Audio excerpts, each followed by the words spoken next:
नमस्कार प्यारे दर्शकों, आज मैं आपको बहुत ही सरल एक ग्रामीण चीज़ सिखाने जा रहा हूँ जिससे आप पता लगा लेंगे कि मैं जिस काम के लिए जा रहा हूँ या भविष्य में मेरा ये काम होगा कि नहीं। तो चलिए शुरू करते हैं।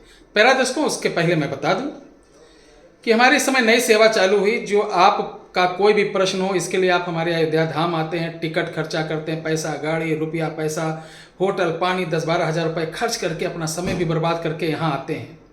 उससे पहले आप घर बैठे जरा मुझे आजमाइए। अपना नाम, माता का नाम दीजिए। मैं आपको बताऊंगा कि आप किस कारण परेशान हैं, कब से और क्या प्रॉब्लम है। इसका शुल्क है, ये शाम को 7 से 10 बजे तक का इसकी सेवा रहती और निःशुल्क सुबह 9 से शाम को 5 बजे तक। आपकी कोई समस्या हो, एक प्रश्न का निःशुल्क जवाब आपको 74 97 98 28 80 911 8036 409 पर मिल जाएगी। बाकी आप अनुदान देकर अपने बारे में जानना चाहते हैं, जिसके लिए आपको 8726153903 व्हाट्सएप नंबर पर जानना होता है। प्यारे दर्शकों, मैं बता दूं, संडे और मंडे आपकी ऑफिस बंद रहेगा, क्योंकि मंडे को यहाँ इलेक्शन है और वोट पड़ेंगे। इस कारण शासन प्रशासन सब ब्लॉक रखेगा।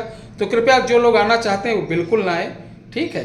तो आज हम बताएंगे कि आपका काम होगा कि नहीं, कैसे जाने। ये गेहूं के दाने से देखी जाती है। तो चलिए शुरुआत करते हैं। मुझे उम्मीद है कि हमारे एक दर्शक बहुत परेशान थे, वो गेहूं के बारे में पूछ रहे थे दाना कैसे देखा जाता है। तो मैं उनको बता दूं, मेरी एक पहली वीडियो चमत्कार को नमस्कार पे पड़ चुकी है।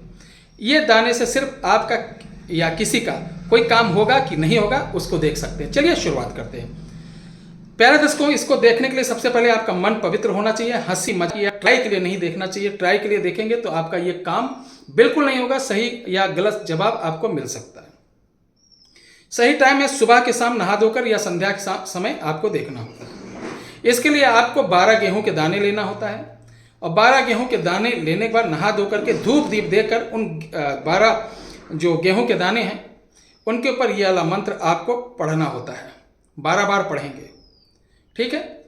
12 बार पढ़ने के बाद इन गेहूं के दाने को आप ऐसे जमीन पर या पेपर के ऊपर मंत्र पढ़ के ऐसे फेंकेंगे। जो दाने एक दूसरे से चिपके सटे हुए रहेंगे, यानी जोड़े में, उनको उठा लेना और जो बिखर जाएंगे उनको फिर हाथ में लेके पढ़ना और जो जुड़े रहेंगे उनको एक साइड रखते जाना। ऐसे 3 बार करना, ठीक है।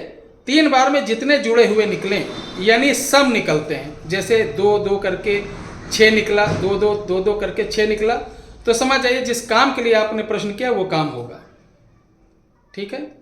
और 3 बार में आपने फेंका, एक बार में 2 निकला, ठीक है।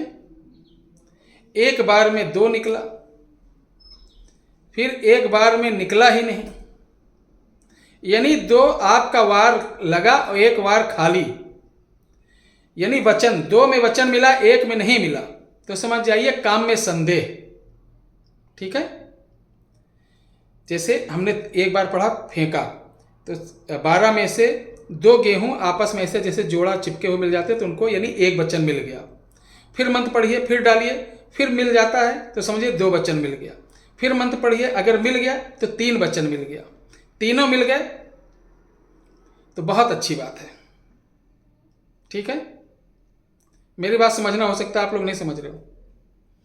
और 3 बार में पहला वचन मिल गया, जोड़ा वाला मिल गया, दूसरी बार में नहीं मिला, तीसरी बार में नहीं मिला, तो वो काम बिल्कुल भी नहीं होगा। 1 वचन मिला तो समझ जाइए कि आपका 1 वचन तो मिल गया और 2 वचन नहीं मिले तो बिल्कुल नहीं होगा। और तीनों में बिल्कुल नहीं जोड़ा मिला तो भविष्य में कभी नहीं होगा, 7 जन्म में नहीं होगा। और 2 बार मिल गया, 1 बार नहीं मिला, तो वो काम होगा मगर लेट से होगा, ठीक है। तो इसे करिए, लाभ उठाइए। हमारे ख्याल से समझ गए होंगे आप कि 12 गेहूं लेना, 12 पे मंत्र पढ़ना, पढ़ने के बाद इस गेहूं को बड़े प्यार से, जैसे लूडो का वो फेंका जाता है उस तरीके फेंकेंगे। फेंकने के बाद देखना कुछ गेहूं छितर बितर हो जाएंगे, कुछ गेहूं आपस में मिल जाएंगे। जो भी मिले उनको उठा लेना, एक ही जोड़ा उठाना। कभी कभी होता है एक बार में 5-7 3 जोड़े एक साथ मिल गए, तो तीनों को नहीं उठाना, एक उठाना। ऐसे हर बार में 3 बार फेंकने पे आपको देखना है कितने बन रहे हैं। समझ गए ना। जय हिंद, जय भारत, जय श्री राम।